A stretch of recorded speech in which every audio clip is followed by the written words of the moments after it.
Hello bull trackers दोस्तों, कल रात को लॉन्ग अवेटेड इंडिया यूएस से डील की अनाउंसमेंट हो गई और शेयर बाजार वालों के चेहरे पर खुशी की लहर आ गई और उनकी उम्मीदें काफ़ी ज़्यादा हाई हो गई। लेकिन कोई ये नहीं बता पा रहा और समझा पा रहा कि किस तरीके से ये डील हमारे लिए फ़ायदे का सौदा है। तो प्रश्न ये उठता है कि इस ट्रेड डील का मार्केट पर क्या इम्पैक्ट पड़ेगा। क्या वापस से हम ऑल टाइम हाई की तरफ जा रहे हैं या फिर यहाँ से हम दोबारा से अपने नीचे की जर्नी को शुरू करने वाले हैं। तो आइए इसको डिकोड करते हैं।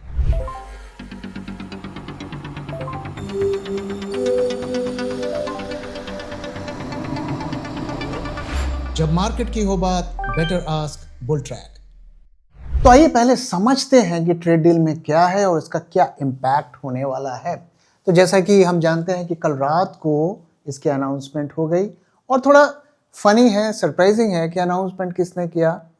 जहाँ तक मुझे पता है कि हमारे देश से किसी ने इसकी अनाउंसमेंट नहीं की, डोनाल्ड ट्रंप ने ही इसकी अनाउंसमेंट की। तो पहला क्वेश्चन तो ये उठता है कि अगर डील हमने साइन की तो हमने क्यों नहीं इसकी अनाउंसमेंट किया है। अगर मैं गलत कह रहा हूँ तो आप मुझे करेक्ट करिए। तो अनाउंसमेंट हो गई following a year of intense trade friction, President Trump and PM Modi announced a landmark deal.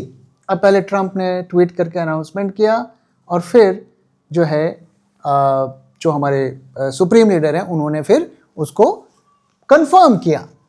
To de-escalate the reciprocal and punitive tariffs, तो जो रशियन ऑयल का टैरिफ था और जो रेसिप्रोकल टैरिफ था उसको कम कर दिया गया। और यहाँ पर अगर आप देखिए तो मेजर टैरिफ्स में हमारे रिडक्शन देखने को मिला। तो हम जानते हैं कि इंडिया के ऊपर सबसे ज़्यादा टैरिफ था 50% का। तो US tariffs on Indian goods, जिसमें मोस्टली टेक्सटाइल्स, लेदर और जेम्स हैं, जो कि लेबर इंटेंसिव सेक्टर्स हैं, तो इस पर से टैरिफ को कम कर दिया गया। 50% से 18% हो गया। अच्छी चीज़ क्या थी कि जो हमारा फार्मा और आईटी सेक्टर था, जो हम सबसे ज़्यादा एक्सपोर्ट करते थे, वो टैरिफ उस पर नहीं लगा था। लेकिन ये डर बना हुआ था कि कब यहाँ पर टैरिफ लग जाए। अब यहाँ पर और क्या हुआ है। So India committed to halting all Russian oil purchases.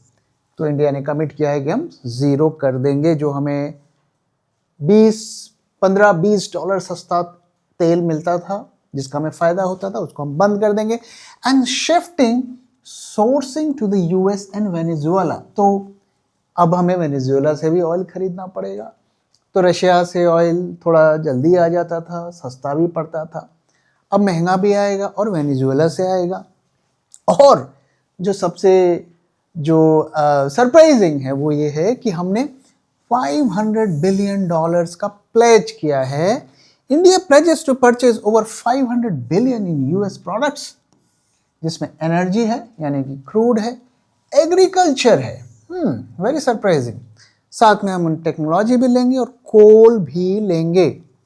तो ये $500 बिलियन को हम अमेरिका को क्या गिफ्ट दे रहे हैं, क्योंकि ऑलरेडी जो है हम उनसे जो है ट्रेड का सरप्लस करीब करीब $86 बिलियन का है। यूएसए से अगर हम बात करें तो यहाँ पर हम 500 बिलियन उन्हें क्या और देने वाले हैं। ये पैसा तो अमेरिका के पास ही जाएगा और हम कहाँ से देंगे। इसका क्या हमारे इकॉनमी पर, फिस्कल डेफिसिट पर और हमारे करेंसी पर इसका क्या इम्पैक्ट पड़ेगा, ये सोचने वाली बात है। पहली बात तो ये है कि ये 500 बिलियन हम लाएंगे कहाँ से।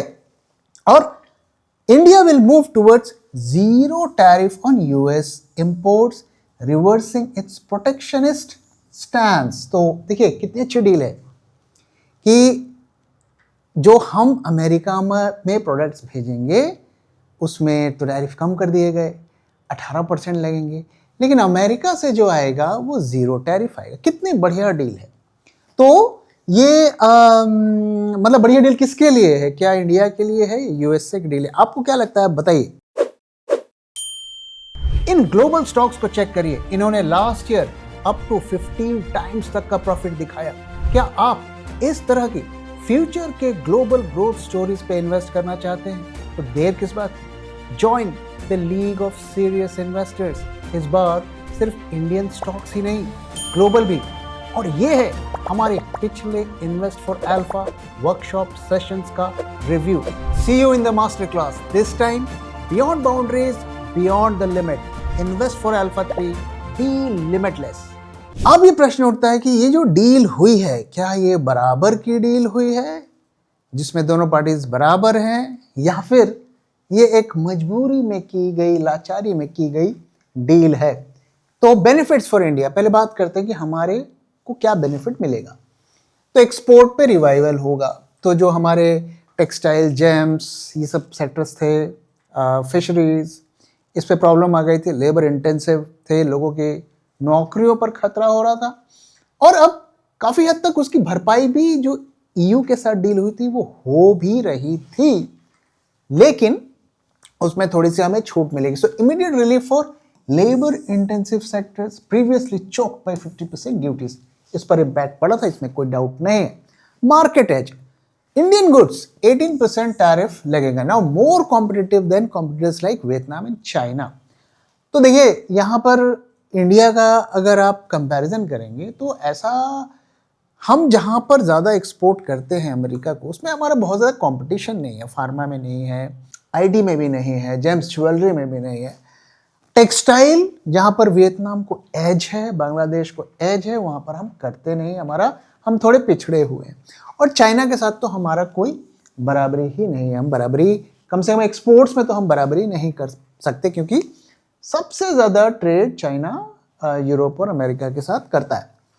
तो यहाँ पर जो बेनिफिट जो हमें मिलेगा वो बहुत ज़्यादा नहीं होगा, हम थोड़ा बहुत लॉस को रिकवर कर लेंगे। जो हमें लॉस हुआ था टैरिफ लगाने के बाद एक्सपोर्ट्स में, उसको हम रिकवर कर लेंगे। टेक एक्सेस, ये एक फायदे का सौदा हो सकता है, थोड़ा बहुत, बहुत ज़्यादा नहीं। Duty free access to high and US tech and green energy machinery, तो जो AI के चिप्स हैं वो शायद हमें मिल जाएं। ऑफ कोर्स जो हाई स्टैंडर्ड के चिप्स होते हैं वो हमें नहीं दिए जाएंगे, और साथ में जो ग्रीन एनर्जी की मशीनरी वगैरह है वो भी शायद हमें मिल जाए। तो ये ही 3 फायदे हैं, लेकिन नुकसान क्या है, आइए इसको समझते हैं। तो पहली बात, energy cost inflation, loss of Russian discount, जो 10 से $20 पर बैरल का मिल रहा था, वो इंक्रीज हो जाएगा हमारा नेशनल फ्यूल।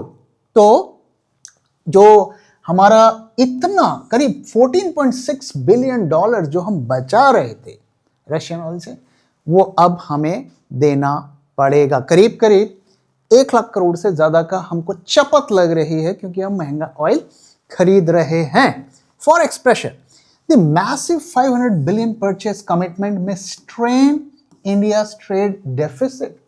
अब अगर हम नेट, अगर आप देखिए तो इतना हमारा यूएसए के साथ सरप्लस है, तो अब 500 बिलियन हम उनको पैसे देंगे और उनसे उन सामान को हम खरीदेंगे जिनकी शायद हमें ज़रूरत नहीं है, क्योंकि ऑयल हम कहीं और से भी खरीद सकते थे और से खरीद रहे थे। एग्रीकल्चर प्रोडक्ट्स हमें वहाँ से कोई खरीदने की ज़रूरत नहीं है, हम सेल्फ सफिशिएंट हैं। डेयरी की बात हो रही है तो वहाँ भी कोई ज़रूरत नहीं है। तो हम ज़बरदस्ती का ऐसा लगता है कि 500 बिलियन उन्हें देने वाले हैं। अब सेक्टोरल डिसरप्शन में अगर हम बात करें तो domestic producers steel, dairy, grains face an influx of cheap US competition. तो हम जानते हैं कि यूएसए से जब माल आएगा, स्टील, डेयरी हो या ग्रेन्स हो, तो वो सस्ता आएगा। जैसे एग्रीकल्चर प्रोड्यूसर्स की बात करें अगर, तो चाइना ने यूएसए से जो वो कॉर्न वगैरह खरीदता था वो खरीदना बंद कर दिया, क्योंकि उनका ट्रेड डील की प्रॉब्लम चल रही है। वहाँ के किसान दुखी हैं, उनको लॉसेस हो रहे हैं, उनका सामान पड़े पड़े सड़ रहा है। तो अमेरिका को डेस्परेटली कोई ऐसा मुर्गा चाहिए था जिसको वो सामान चेप सके। तो क्या ये ऐसा हो रहा है? We don't know, we have to see. अब यहाँ पर जो एग्रीकल्चर और डेयरी के मामले में ये कहा जा रहा है कि हमारे फार्मर्स कि हमें अपने हित को ध्यान में रखेंगे, इस तरह की बातें की जा रही है। तो इस पर थोड़ा सा अभी ये डिबेट हो रहा है क्लैरिटी अभी हमें क्लियर कट नहीं मिल रही है कि क्या यहाँ पर होने वाला है। तो आइए इसको थोड़ा हम और समझते हैं। सो थ्रेट्स क्या हैं, अगर इसको समझें तो बल्क ग्रेन्स जो है, US subsidise GM soybean and corn could flood India. इसमें देखिए अभी भी क्लैरिटी नहीं है, जीएम कौन आएगा नहीं आएगा, ह्यूमंस के लिए आएगा एनिमल्स के लिए आएगा, वी डोंट नो दैट। और हमारी गवर्नमेंट की तरफ से कहा गया कि हम अपने फार्मर्स के हित का ध्यान रखेंगे। सो थोड़ा क्लैरिटी अवेटेड है, लेकिन ये बात तो क्लियर है कि एग्रीकल्चर जो है इस डील का पार्ट है। यूएसए से कुछ ना कुछ जरूर आएगा। Crashing prices for small scale farmers in MP and Maharashtra. अब ऑलरेडी बेचारे हमारे किसान भाई लोग कर्ज में दबे हुए हैं, तो अब क्या होगा आपको पता है और इसको मुझे बताने की जरूरत नहीं है, तो उन पर बहुत बुरा इफेक्ट पड़ सकता है।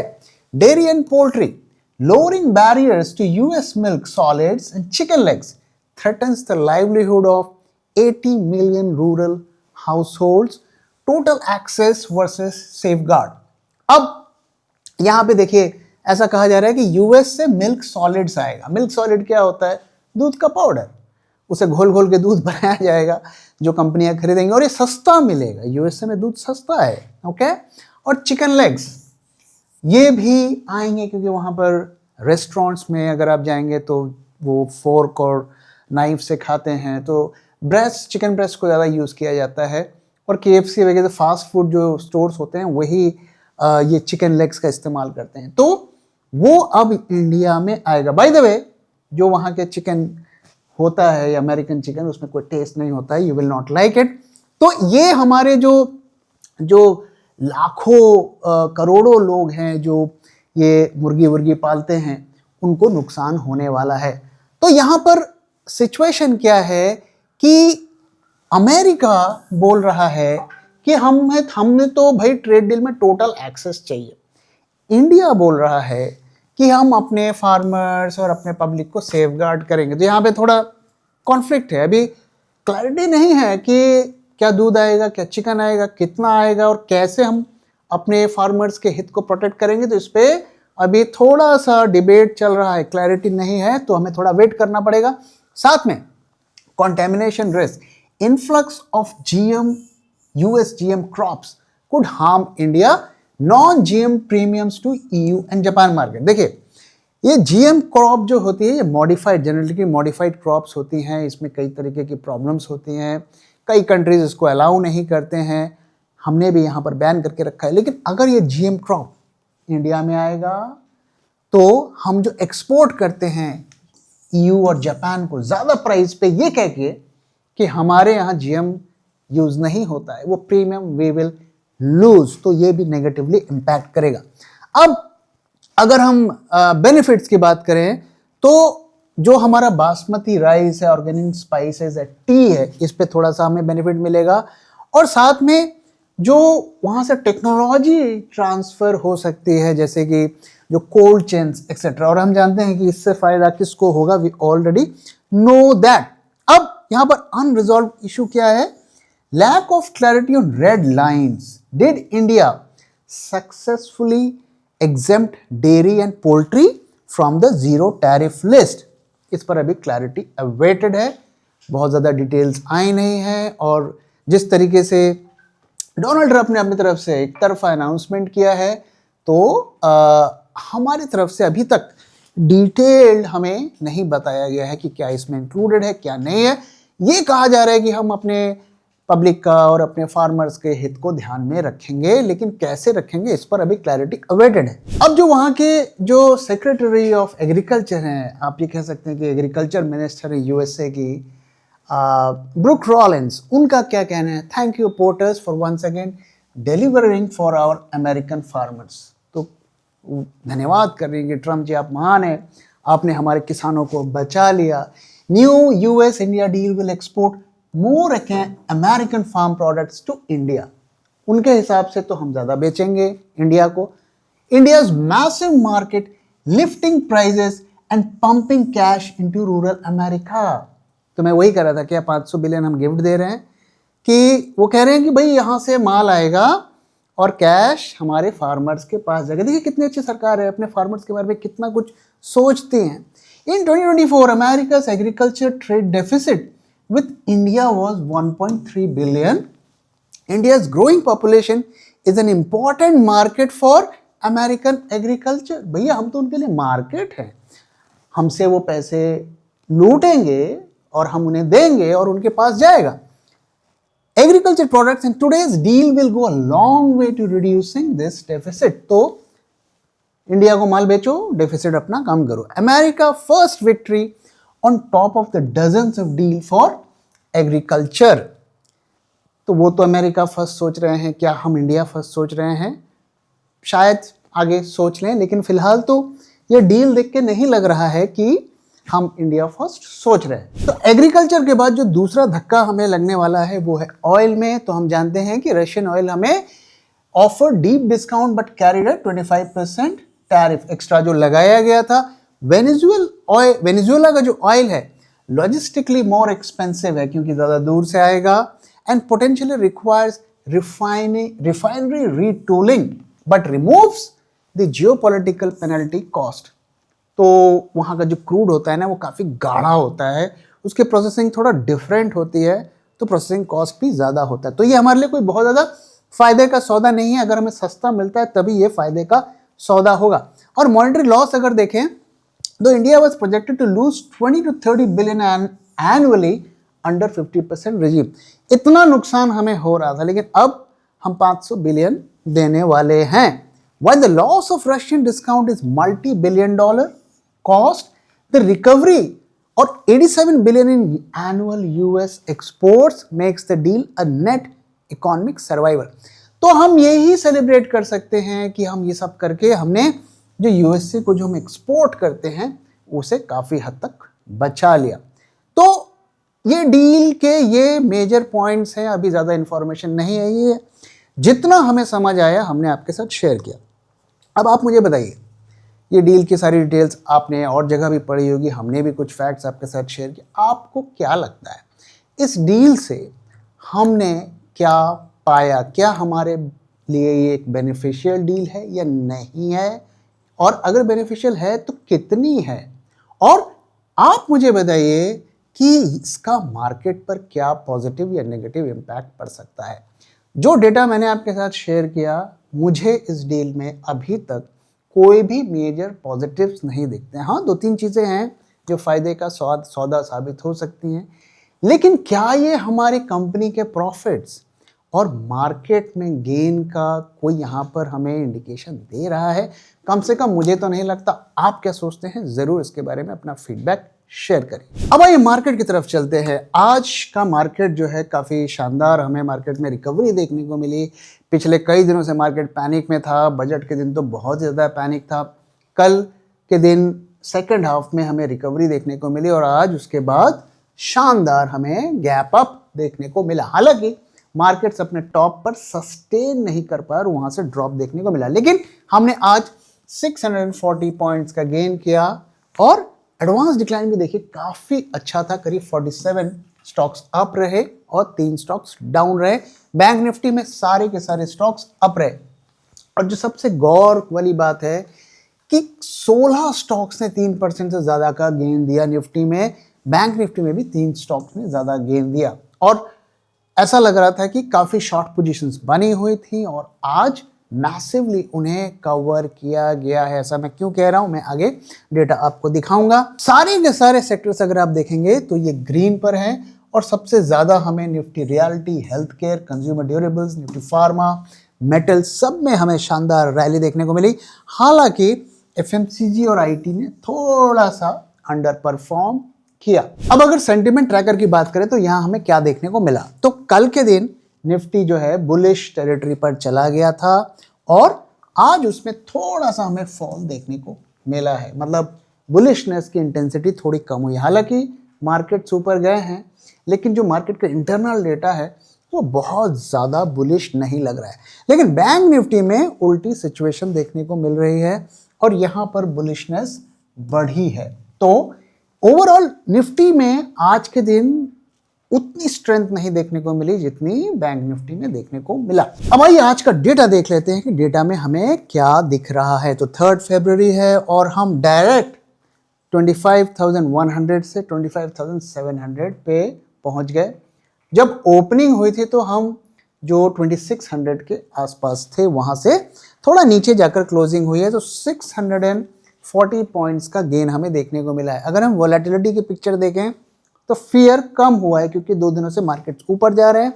तो कॉल आईवी में ड्रॉप है, पुट आईवी में ड्रॉप है, विक्स में भी ड्रॉप है।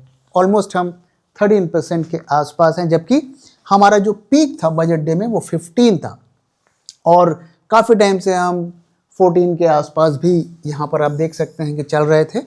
तो थोड़ा फियर में कमी आई है और हमें सरप्राइज नहीं होना चाहिए।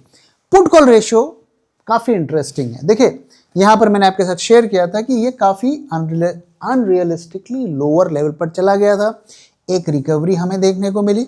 लेकिन आज का थोड़ा सरप्राइजिंग है। आप यहाँ पे गौर से देखिए कि मार्केट्स में इतना बड़ा गैप आप देखने को मिला, पुट कॉल रेशियो में माइनर राइज देखने को मिला। तो ऑप्शंस मार्केट में ऐसा लग रहा है कि पोजीशंस कट हुई हैं, बहुत ज़्यादा फ्रेश जो बुलिश पोजीशंस है बनती हुई नहीं दिख रही हैं। दूसरा जो सरप्राइजिंग फैक्ट है कि दोनों दिनों में आप देखिए ओआई नेगेटिव था। तो कल मार्केट ग्रीन में रहा, आज भी मार्केट ग्रीन में रहा, तो नेगेटिव ओआई देखने को मिला। और सेम जो मार्च के महीने में भी वही सिचुएशन देखने को मिल रही है। ये क्या बता रहा है?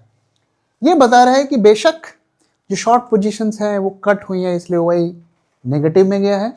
लेकिन जो चीज़ वरी कर रही है कि अब तो सब कुछ क्लियर हो गया, टैरिफ हट गया, सब कुछ बढ़िया बढ़िया, तो फिर लॉन्ग पोजीशंस बनती हुई क्यों नहीं दिख रही हैं? क्यों यहाँ पर ओआई पॉजिटिव नहीं है? इसलिए मैं कह रहा हूँ कि डेटा बहुत ज़्यादा सपोर्टिव नहीं दिख रहा है। दूसरी चीज़ आप जो देखें कि प्रीमियम 95 है। ओके, मैंने आपके साथ शेयर किया कि जब सीरीज शुरू होती है, जब सीरीज के हम शुरुआत में होते हैं, तो यूजुअली आपका 160, 170, 180 इतना प्रीमियम होता है। हम 100 से नीचे हैं। अब देखिए जो मार्च का प्रीमियम है वो भी काफ़ी कम है। तो ये क्लियर कट बता रहा है कि अभी तक की पोजीशंस देख के हम ये नहीं कह सकते हैं कि मार्केट में बहुत ज़्यादा बुलिशनेस हमें दिख रही है। कम से कम पोजीशंस में ऐसा नहीं दिख रहा है। और टर्नओवर आज भी ह्यूज देखने को मिला। अब देखिए मार्केट गैप अप खुले 26,000 से ऊपर और खुलते ही गिरना शुरू हो गया। यानी कि इतने हाई टर्नओवर में तो मार्केट को और ऊपर जाना चाहिए था, कम से कम हाई पे क्लोजिंग होनी चाहिए थी। तो इस तेजी का इस्तेमाल करके ऐसा लग रहा है कि बड़े स्टॉक्स में सेलिंग हुई है, डंपिंग हुई है। एडवांस डिक्लाइन रेशियो बहुत ही बेहतर, मुझे याद नहीं आ रहा है कि इतना मैंने पिछले 2-3 हफ्तों में कभी देखा है। एक और जो वरी की जो साइन है वो ये है कि एफआईआई की इंडेक्स शॉर्ट्स की पोजीशन, यहाँ पर बजट आया, बजट में भी इनकी मैक्सिमम शॉर्ट पोजीशंस रही। उसके बाद हमें रिकवरी देखने को मिली, वहाँ पर भी मार्जिनल कट हुआ है। आज का डेटा भी आया नहीं है, लेकिन जिस तरीके से पोजीशंस में बिल्डअप हो रहा है, लग नहीं रहा है कि बहुत ज़्यादा वहाँ पर कटौती हुई होगी। अगर वहाँ पर ऐसा कुछ होता तो यहाँ बाकी डेटा में रिफ्लेक्ट होता। तो ओवरऑल आज का डेटा क्या कहता है? आज का डेटा ये कहता है कॉशियसनेस इंडिकेट कर रहा है, सेल ऑन राइज इंडिकेट कर रहा है। कम से कम आज के दिन ऐसा नहीं दिख रहा है कि कोई मेजर बुलिश पोजीशंस बनी है। आज एक्सपायरी भी है तो थोड़ा आज हमें बेनिफिट ऑफ डाउट भी देना पड़ेगा। इन ग्लोबल स्टॉक्स को चेक करिए, इन्होंने last year up to 15 times तक का प्रॉफिट दिखाया। क्या आप इस तरह की फ्यूचर के ग्लोबल ग्रोथ स्टोरीज पे इन्वेस्ट करना चाहते हैं? तो देर किस बात? Join the league of serious investors. इस बार सिर्फ इंडियन स्टॉक्स ही नहीं, ग्लोबल भी। और ये है हमारे पिछले invest for alpha workshop sessions का review. See you in the master class, this time beyond boundaries, beyond the limit. Invest for alpha 3, be limitless. अब ये चार्ट्स की तरफ चलते हैं और देखते हैं वहां से हमें क्या क्लूज देखने को मिल रहा है। तो पहली चीज हमने आपके साथ शेयर किया था कि मार्केट को अल्टीमेटली 24,700 पर आना है नियर टर्म में, और लगभग वहीं तक मार्केट्स गए और वहां से ही आप देखिए रिकवरी होती हुई दिखी। तो कम से कम ये टारगेट जो है ये मीट हो गया है। साथ में हमने आपके साथ जो दूसरी चीज शेयर की थी कि जो 300, जब तक ये लेवल ब्रीच नहीं करेगा हमें शॉर्ट नहीं करना है। अगर आपने लॉन्ग किया है, इसके ऊपर आप लॉन्ग पोजीशंस को कैरी कर सकते हैं, हमने पिछले वीडियो में शेयर किया था। और जैसे ये लेवल ब्रीच हो तो हमें कट कर देना है। तो अभी अगर आप लॉन्ग पोजीशंस कैरी कर रहे हैं तो watch out for this level. अब यहां पर आगे क्या करना है, तो जैसा कि मैंने आपको डेटा में दिखाया कि डेटा में बहुत ज्यादा बुलिशनेस नहीं दिख रही है और यहां पर मार्केट्स खुलते हैं 26,000 से ऊपर और देखिए यहां पर क्लोजिंग होती है almost lowest part of the day के आसपास क्लोजिंग होती है। तो क्लियर कट यहां पे ये बता रहा है कि बहुत ज्यादा कॉन्फिडेंस मार्केट को नहीं दिख रहा है। अब यहां पर करना क्या है, तो मैं आज के दिन कोई भी एक्शन लेने की सलाह नहीं दूंगा, क्योंकि एक तो आज का जो मूव था वो पूरी तरीके से सरप्राइजिंग था, किसी ने भी एक्सपेक्ट नहीं किया था। रात में अचानक अनाउंसमेंट हो गई और काफ़ी ज़्यादा गैप अप देखने को मिला, साथ में आज के दिन एक्सपायरी भी था। तो मैं चाहता हूं कि आज के दिन जो भी कुछ भी हुआ मार्केट उसे डाइजेस्ट करे और कल जब मार्केट्स खुलेगा तो क्या फॉलो अप सेलिंग होती है, क्या फॉलो अप राइज होता है, फिर हम एक बेटर इन्फॉर्म्ड डिसीजन ले पाएंगे। तो इसलिए मुझे लगता है कि कल के दिन का हमें इंतजार करना है। कल हम फिर मिलेंगे और फिर हम बात करेंगे कि आगे हम क्या डिसीजंस ले सकते हैं। तो दोस्तों इसी के साथ इस वीडियो को मैं यहाँ पे खत्म कर रहा हूँ। वीडियो कैसा लगा जरूर बताइएगा, अपना फीडबैक भी शेयर करना मत भूलिएगा। Thank you very much for watching and thank you for your time.